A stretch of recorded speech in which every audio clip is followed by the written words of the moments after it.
nós a reformular o decreto ministerial aqui sobre tem diferente pessoas, tem diferente membros de prensa mesmo, como escuta que um comentário de aqui e seguro oponente não político especificamente de MEP que não provoca mais leu que na niche, que não poleza, que tem uma deficiência de inteligência, de capacidade, que não tem conhecimento e aparentemente não poleza holandês, de suministrar informação não incorreta na nossa comunidade. E se tem algo que está indignando, se tem algo que está nos visa irritante de mim isso, não?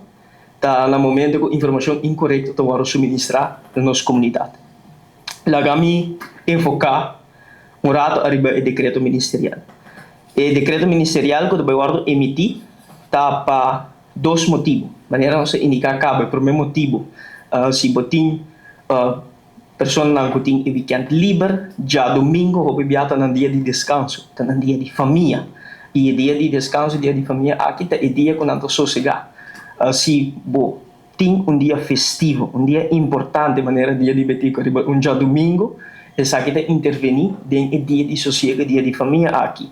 Se nós lo hasi de luna, se lei a permitir nós hasi de luna, um dia de sossego, um dia de família, essa que lo estimula a participação de nossa comunidade dia 25, sobre maior na família na que tem de luna livre, lo a participar dia 25, lo a vai diferente evento, lo a engrandecer dia, sobre nós tomar nota com os dia nacional de último ano aqui está hopi pobre visitar e nos quer dar um estímulo na nossa comunidade para participar arriba dia de betico e seguramente donando o dia 26 livre lo estimular a nossa comunidade para mobilizar, para sair, para celebrar dia de betico orgulhosamente.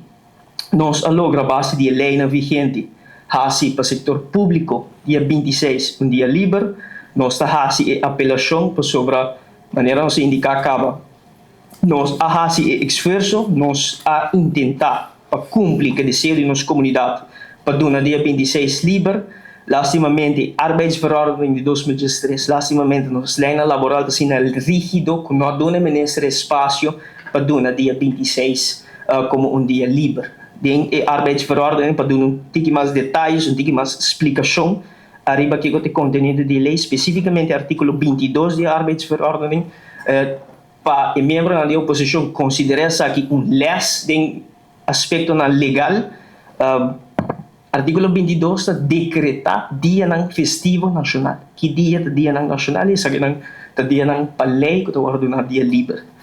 Nós, a base de essa aqui, a WAC, se tem uma maneira criativa de interpretação de lei, que nós podemos fazer a celebração determinar que o dia 26 deve ser um dia livre, para estimular a participação dia 25, isso aqui, para motivo que nós lei não está rígido, não está possível, nós fazemos o intento, sim, para nossa comunidade e tendo em consideração que, para motivo que nós identificar que a lei está rígido, nós vai cambiar também. O veredicto final, o decreto ministerial que queda aprovado com o ministrado também, com o sustento de outro colega, está com o dia 26 de janeiro para o setor público, de um dia livre, com a apelação forte, não tem obrigação, mas sim apelação forte no setor privado, para dar dia 26 como dia livre, para estimular a participação de nossa comunidade no evento de dia de betico.